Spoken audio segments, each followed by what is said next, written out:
welcome to this Friday edition of Liquid Lunch on Newsmax TV. I'm John Tabacco. All kinds of crazy corona things happening in the world. It seems like it started with sporting events, but the whole country is basically shutting down. MLB postponing preseason spring training. NHL postponing season. PGA golf postponed. NCAA Final Four postponed. XFL canceled the whole entire season, and one by one states are canceling schools. Here in New York City, they have public schools canceled. Some private schools are canceled at least for a week. So it's getting crazier by the minute. The president has been trying to do, I think, a good job of keeping people posted. He's got Mike Pence out there. And I'm watching my fellow Italian brother, Dr. Anthony Fauci, on all the TV programs. And when you hear this guy talk, you know he knows what he's talking about. He's been at it for 50 years. And when he goes out there, whether he's saying the exact same things as Trump or not, he makes you feel like he's got a handle on the situation. And thank God they got this guy running the show, because he's doing one heck of a job. He said today that this week he expects there to be at least 1 million test kits out there. And let me remind you of this, folks. The more test kits that get out there, the more cases we're going to have, because a lot of people have some strain of this. The most vulnerable are people over 70, 80. They have pre-existing conditions. People under that age have some pre-existing respiratory conditions.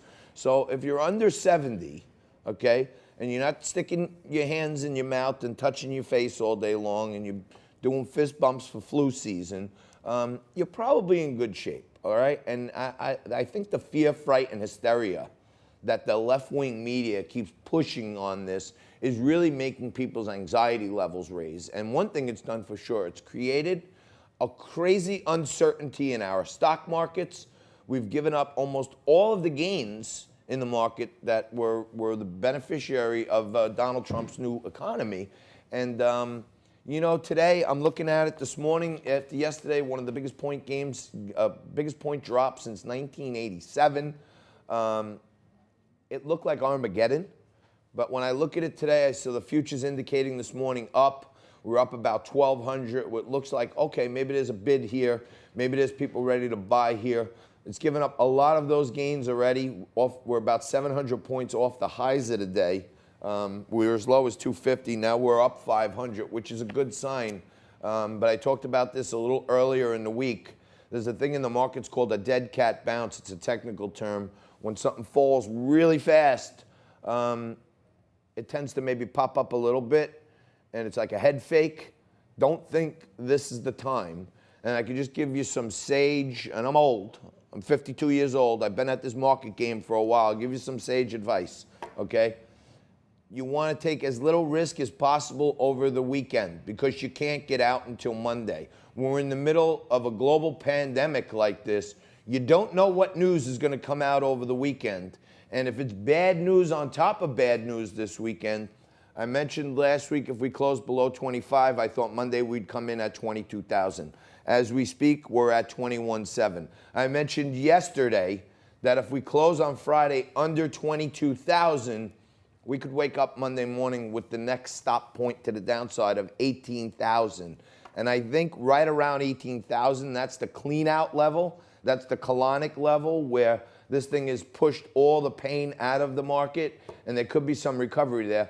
Also, don't forget, I'm talking to people all day long from all walks of life on Wall Street. My background's in short selling, so the bears are having a feast right now. They run around the picnic ground like it's their home base, and the bulls are hiding in every corner.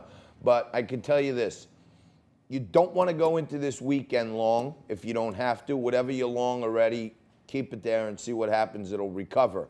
If it's suitable for you, if you know what you're doing, if anything, you want to go into this weekend with a bias to the short side, because there's probably going to be more cases reported. There's probably going to be more fake news, fear, fright, and hysteria over the weekend. But Monday, if you see this market tick at 18,000, I can tell you there will be generational buying opportunities in blue chip names that you want to buy them. Get all your cash ready. Scrape up some dough wherever you can. Any free cash you have in all your different portfolios. get ready, because right around 18,000, I think, is the place where this will have all washed out. And, you know, I was talking to a good friend of mine last night, quite the market opportunist, Chris Frankel, and he was saying that, and I agree with him, we have a tremendous problem here in the U.S. and around the world. Most people's retirement plans, when they were made, they expected people to live a lot less than they're living now. People are living longer. Most of the social programs out there were set up like 50 and 100 years ago on these actuary tables.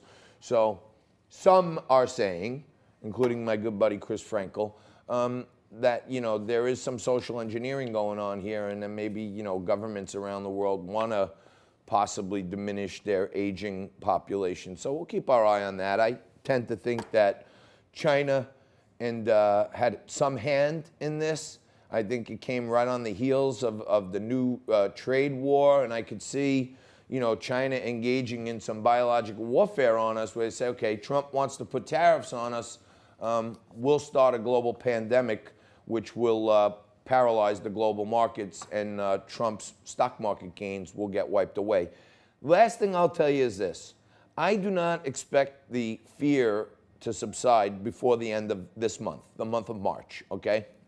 Most hedge funds, okay, are on a quarterly P&L statement. So those hedge funds are already locking in their losses through February and March, and they're cleaning it all out, okay?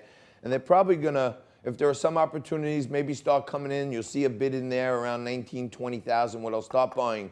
But come April, starts the new quarter. We're starting from a lot lower place, and I think there's a lot of money on the sidelines that's going to come roaring back into this market. So keep your eye on the market. Don't get panicked. Get some cash ready, because Monday or Tuesday, there could be some real generational buying opportunities. We're going to take a quick break right now. We're going to have a clinical social worker and disaster mental health professional, Jennifer Boer-Cuevas, is going to join us and talk about what you need to know to keep yourself sane in the midst of all this fear, fright, and hysteria. It's a Freaky Friday. Crack open a cold one. Sit back and relax. Jennifer Boer-Cuevas and I are going to be here right after this.